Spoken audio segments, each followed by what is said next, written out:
Welcome back to the Lost Book of Herbal Remedies. I'm Emma, and today we're diving into something truly groundbreaking: epigenetic aging clocks. These tools go beyond your chronological age and give insights into your biological age based on how your DNA has changed over time. We're going to unpack how they work, how they predict your future health, and how nutrition and herbal remedies can help you live longer, healthier lives. Absolutely, Emma. This is exciting stuff.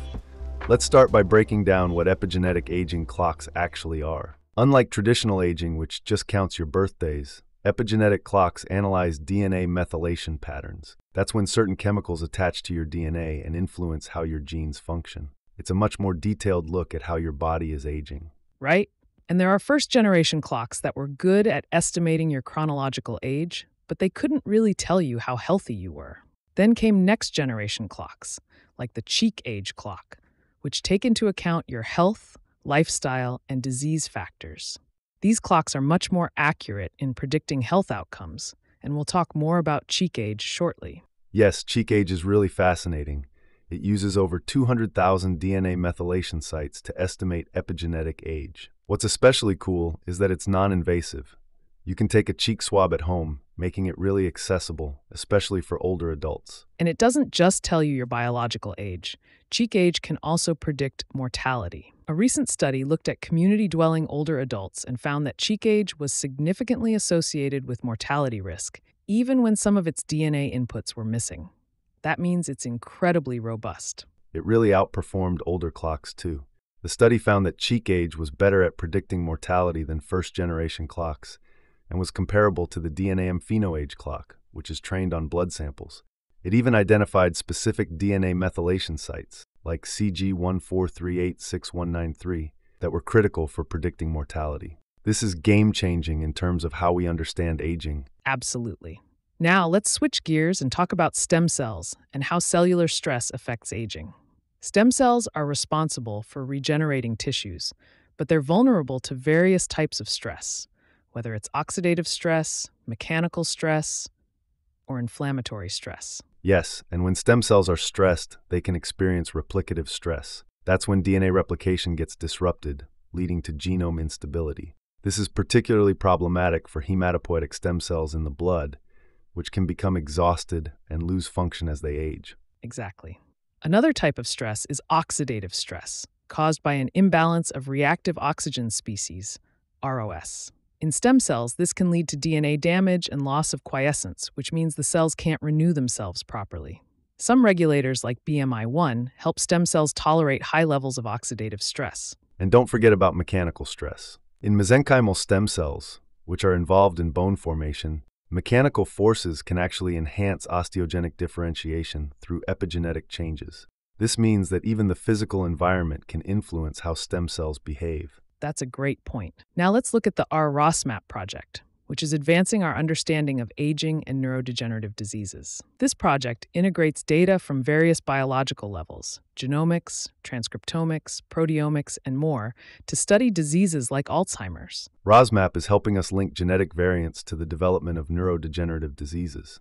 For example, genes like APP, PSEN1, and PSEN2 are associated with Alzheimer's disease. By combining this genetic data with clinical variables, researchers are getting a more complete picture of how these diseases progress. That's right. ROSMAP is also looking at gene expression in different cell types.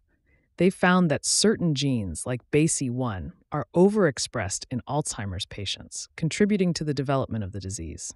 By understanding these transcriptional changes, we can get closer to developing targeted treatments. And epigenetics plays a huge role in all of this. The project has revealed how DNA methylation patterns can influence gene expression in neurodegenerative diseases. For instance, methylation of genes like SORL1 and ABCA7 is associated with the pathological processes behind Alzheimer's. Now, let's talk about an exciting pilot study involving BioBran and rice-kefiran, two compounds that were tested to see if they could improve markers of biological aging.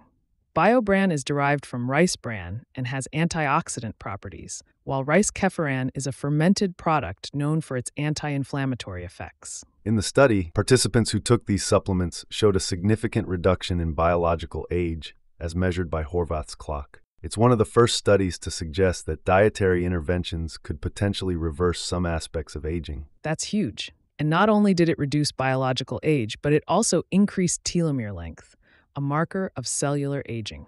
Longer telomeres protect your chromosomes and are associated with better cellular health. It also modulated inflammatory biomarkers like DMIL6, which is linked to inflammation. Reducing these markers can improve immune function and reduce the risk of chronic diseases associated with aging. The implications for clinical practice are enormous. If future research confirms these findings, we could see BioBran and rice keffiran becoming common interventions for healthy aging. Now let's move on to nutritional interventions and how they influence epigenetic modifications. Nutrition has a profound effect on DNA methylation. Diets rich in fruits, vegetables, and whole grains have been linked to lower biological age acceleration. For example, the Mediterranean diet was shown to increase global DNA methylation and slow down aging. And specific nutrients can also make a difference. Vitamin D, for example, was shown in a clinical trial to decrease epigenetic age in participants. But not all supplements are equal. Studies on omega-3 fatty acids and folic acid have had mixed results. That's why we need more research.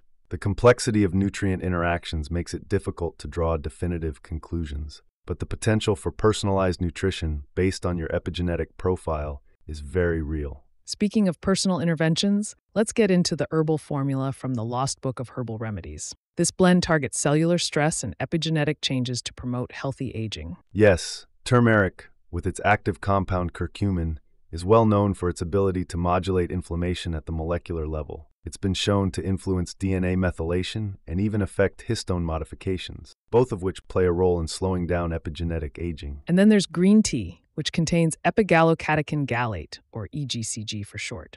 EGCG is one of the strongest antioxidants found in nature. It's been shown to protect DNA from oxidative damage, which helps maintain genomic stability and may even slow down aging at the cellular level. Exactly. Now let's talk about ashwagandha, one of the most popular adaptogenic herbs out there.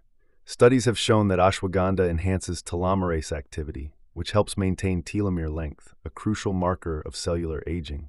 It also helps regulate the body's response to stress, reducing the harmful effects of chronic stress on DNA and stem cell health. But that's not all. The blend also includes resveratrol, a compound found in grapes and other plants. Resveratrol is a potent activator of SIRT1, a protein involved in DNA repair and epigenetic regulation.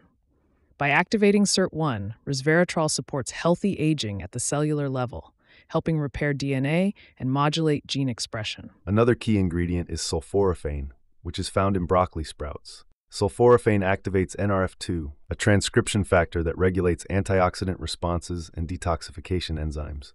It's especially beneficial in reducing oxidative stress and inflammation, two of the biggest contributors to aging and age-related diseases. And let's not forget astragalus, which contains compounds that increase telomerase activity, helping maintain telomere length.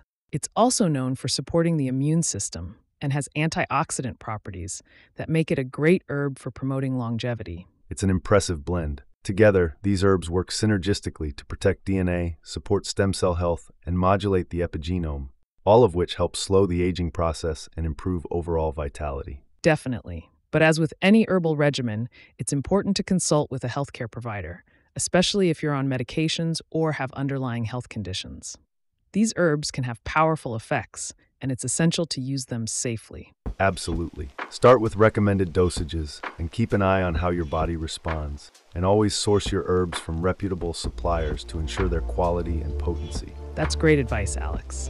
So to wrap up, epigenetic aging clocks, combined with nutritional interventions and herbal remedies, offer a promising way to not only extend lifespan, but improve the quality of those extra years. For more details, head over to herbalbloom.org for the full article. Thanks for joining us today on the Lost Book of Herbal Remedies. Remember, your health is in your hands.